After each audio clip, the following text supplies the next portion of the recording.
तुम जितना हो सके उतना प्राकृतिक चीजों के बीच में रहा करो। तुम आनंद का अनुभव करोगे। मैं तुमसे बार बार कहता हूँ, जितना हो सके प्रकृति के बीच में रहो। प्रकृति तुम्हें बहुत बहुमूल्य चीजें देगी। तुम प्रकृति को नजरअंदाज नहीं कर सकते हो।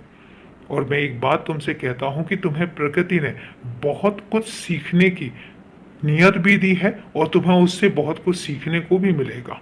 तुम सीखोगे कि प्रकृति कितना देती है। तुम सीखोगे कि प्रकृति कितना निस्वार्थ देती है और बदले में हमसे कुछ भी नहीं मांगती, कुछ भी नहीं चाहती। वो सिर्फ इतना चाहती है कि हम उनका ध्यान रखें, कि तुम उनका ध्यान रखो। प्रकृति का ऐसा स्वभाव क्या मेरे बच्चों का भी हो सकता है?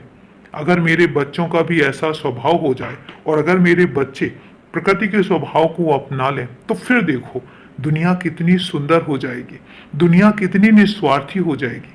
और हाँ, अगर मांगना है तो मुझसे मांगो, जितना चाहे उतना मांगो, दिल खोल के मांगो, झोली फैलाकर मांगो, हक से मांगो, विनती करके नहीं। हक से बोलो कि तुम्हें ये चाहिए, तुम्हें मिलेगा।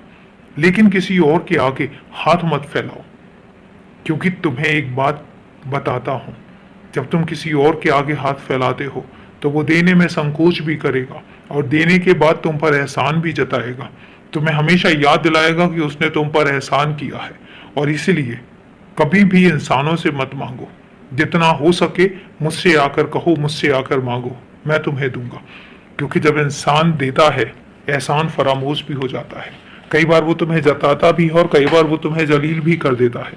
और अगर समय पर तुम उसका दिया हुआ वापस नहीं कर पाए, तो उसके बाद वो जिस तरीके की बातें तुम्हें बोलेगा, तुम्हारे बर्दाश्त से बाहर हो जाएंगे। क्योंकि तुम स्वाभिमानी हो और इसलिए अपने स्वाभिमान को बनाकर रखो और जितना हो सके मांगने से दूर रखो। मेरे पास आओ, मुझसे कहो, मैं सब कुछ दूंगा। थोड़ी सी सबूरी रखो, तुम्हें वो सब मिलेगा। खुश रहो। और अभी के लिए शुभ रात्रि मेरे बच्चे।